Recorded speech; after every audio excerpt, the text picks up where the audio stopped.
Right, here we go. Good afternoon, everybody, and thank you very much. I've just chaired a meeting of the Government's Emergency Committee, including ministers from Scotland, Wales and Northern Ireland, and it's clear that coronavirus COVID-19 continues and will continue to spread across the world and our country over the next few months. We've done what can be done to contain this disease. We should probably stop it every time he tells a lie. We wouldn't actually get to the end of the video, would we? No, that's true. But that's saying he's done everything that can possibly be done. I don't believe him. Well, he hasn't, has he? In the sense that he's not even taken it seriously, has he? He's at all points he said, he's at no point said, yes, we should, this is what you should do. All he said is wash your hands, which it's hardly an emergency measure. It's like telling a child to clean the teeth. Yeah. He's, it's troubling. It looks like he looks like he's about to burst out laughing at any point. Whilst at the same time, he seems deeply concerned. I think he's like he's in over his head on something. Well, I do believe that even though he is extraordinarily stupid, he's clever enough to know that even though he probably is quite happy for the coronavirus to exist, because it just gives him something else to blame the shit that he creates. It gives him another scapegoat like Trump does. Oh, for sure.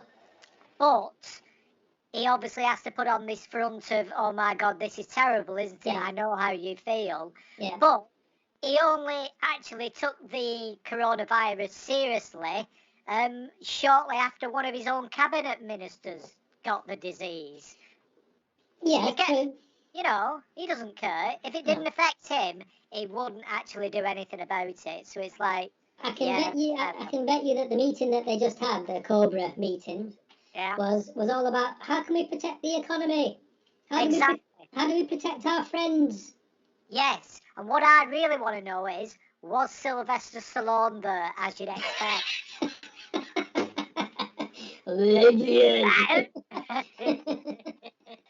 Go on then. All right. I don't like watching him. I don't like looking at his face. I don't like hearing his voice. It's painful giving him air. It's painful. Yeah. All right, we'll carry on. And this has brought us valuable time, but it's not. Another lie. This has brought us valuable time. What did he say? Let's just go back a little bit. I'm sorry to do this, but just go back a little bit. You may be listening to the biggest, most philanderous liar in the history of mankind, but you're sorry for having to rewind. I don't want you all right to have to look at him or listen to him, but I'll do it. I totally agree. It is an insult to the senses. Yeah, but I think he just said that we've done everything we can to contain this. I don't believe him. Let's see it. And this has brought us valuable time, but it's now a global pandemic, and the number of cases will rise sharply. Indeed, the true number of cases is higher, perhaps much higher than the number of cases we have so far confirmed with tests. And I've got to be clear, we've all got to be clear, this is the worst public health crisis for a generation. Some people compare it to seasonal flu. Alas, that is not right. Alas, that is not right. Yeah. Says him. Well, I think he might have just told the truth there, so I don't know what's going to happen to him now. I don't think he's told the truth before. That's true. But he's only basically telling the truth because all the people and the big organisations around the country are running ahead of him. The Premier League has shut down the football season before he got round to doing it. So he's basically having to admit that it's a problem because he's now behind. He's the one who's supposed to be leading, and now he's just having to turn up and go, bloody problem. Well, he's just reading what's in front of him. If it was of his own accord, I don't think he'd stand there silent. He wouldn't know what to say. He's reading what Dominic Cummings has told him to read. Go and read this, Boris. That's Dominic Cummings' voice there. I thought it was him. Yeah. Should we carry on? owing to the lack of immunity, this disease is more dangerous, and it's going to spread further. And I must level with you, level with the British public. More families, many more families, are going to lose loved ones before their time. And the Chief Scientific Advisor will set out the best information we have to stop there, I think. Probably the most important thing he's ever said in his life. Yeah. And probably the most despicable he's ever said in his life. Yeah. Our National Health Service will be stretched. Yes. Everybody knows that you've been running it into the ground for many, many years. Yeah. And now you just you've try and pass the buck. Yeah, not a word of apology. Sorry, we've been selling off the NHS for the past 10 years. Sorry for cutting it to the bone. Sorry for laying off nurses, doctors, police. Sorry for all that. None of that. It's just you're going to lose loved ones because of what we've done. You're going to lose members of your family, people you care about, because of him. Because of him. He should say. It'd be nice if he said that every now and then, or told the truth. Yeah. But I can't expect him to ever do that. Well, no, it would be a new thing for him, especially in times of crisis where he is culpable. Yeah. Yeah, that's the thing. Well, of course he's culpable. He put himself in a position of being the leader of the country. That is the decision that he made. And now for him to be going, blah, blah, blah, it's like, please just fall off a cliff.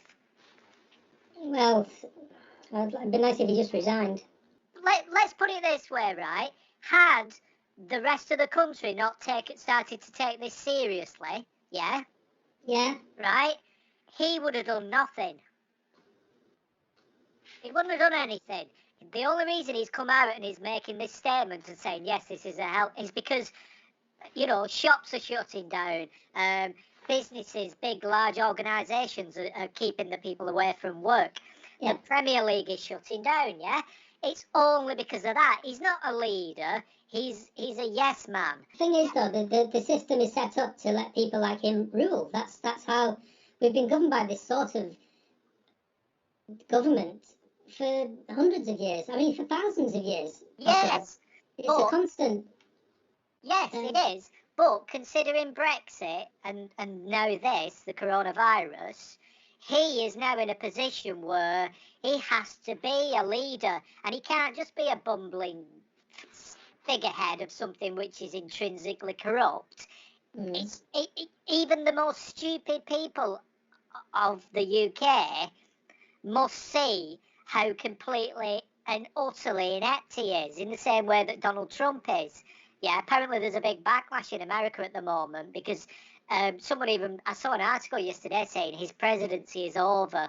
Yeah. It's been all right before, but now there's been a national emergency.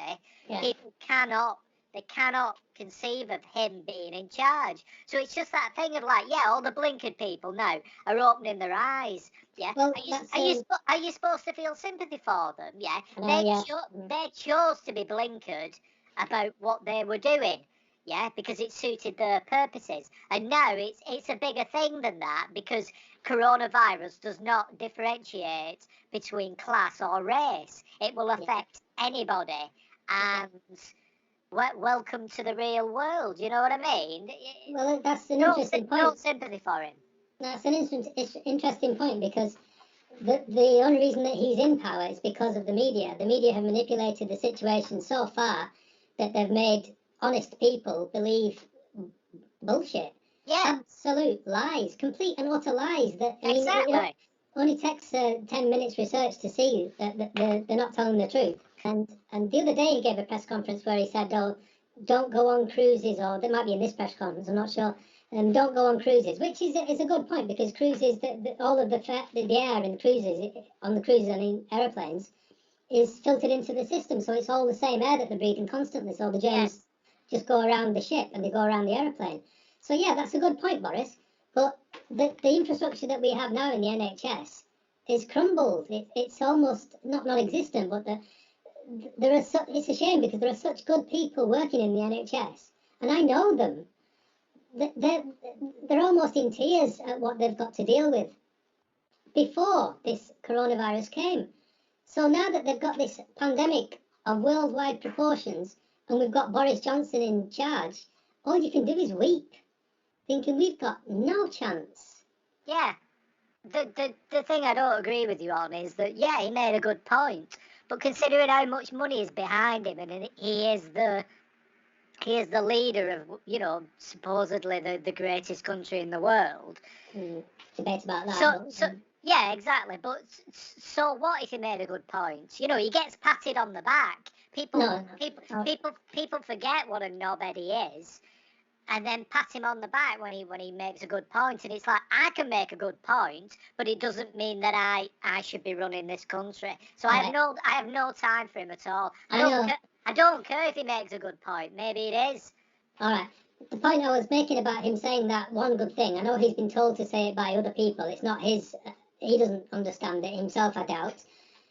But I'm saying that a couple of days ago, he was all about, let's just crack on. We'll be all right. We'll get through this. We need so many people to catch it, so that only we can have this herd mentality, which he's talking about in this conference as well. Yeah. But he's implying that almost that he doesn't know what to do. Let's just see what happens.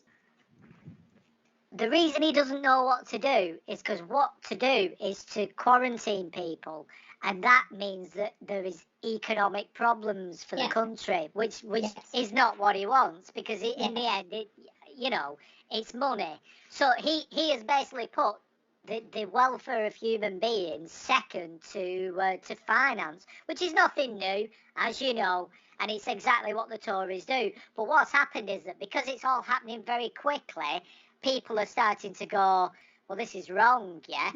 But now it's just that thing of they're so afraid that now finally the blame is turned on him. And to be honest, I find it quite amusing, not having the disease. I mean, that's obviously a bad thing. But I just think it's amusing that someone who thought he could just step into power and take this country out of Europe without a deal, just on his own whim, forget the reality of it, the destruction he'll cause people. He's decided it's what's right, and that's all that matters. And I just find it really amusing now that he is now under fire. And you know what I mean? Good. I'm glad that's happened to him. Yeah, fair comment. And I think it is a bad thing what's happening, and a lot of people, unfortunately, may die from it. And so it's extraordinarily serious. And this buffoon, and he is a buffoon, he's a criminal buffoon.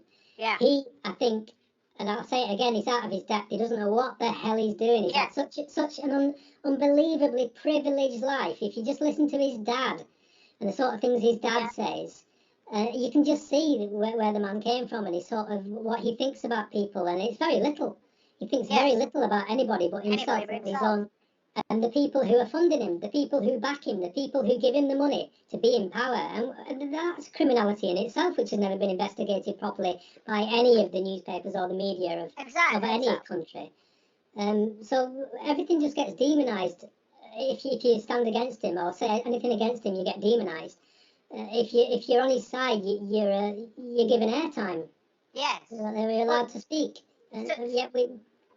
they go on like it's not that bad. How do they know, right? It's a new virus. They have absolutely no idea. It could mutate. It could kill children. It could kill people. It could do all sorts of things. And the way to deal with it is to shut everything down, as they're finally doing, and get a quarantine going on. But they don't do it because this country is so full of arrogant people who go, oh, it's just a coronavirus. Well, yeah, but when it actually kills your parent, then you might take it seriously and you'll start looking for blah-de-blah and stuff. And I'll just be thinking, what you wish on others is coming back to you.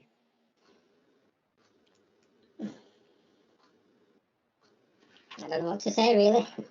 Well, it just annoys me. It's like, someone on Facebook going on and that one person believes that their opinion is more important than the welfare of the people of this country.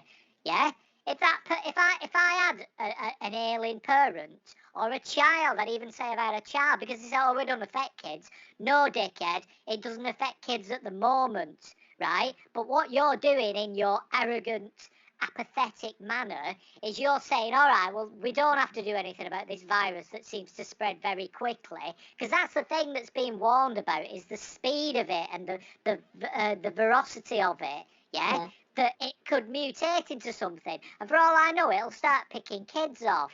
And the fact that people are arrogant enough to say, "Oh well, it doesn't affect me," yeah, but it's killing people, yeah, only the old.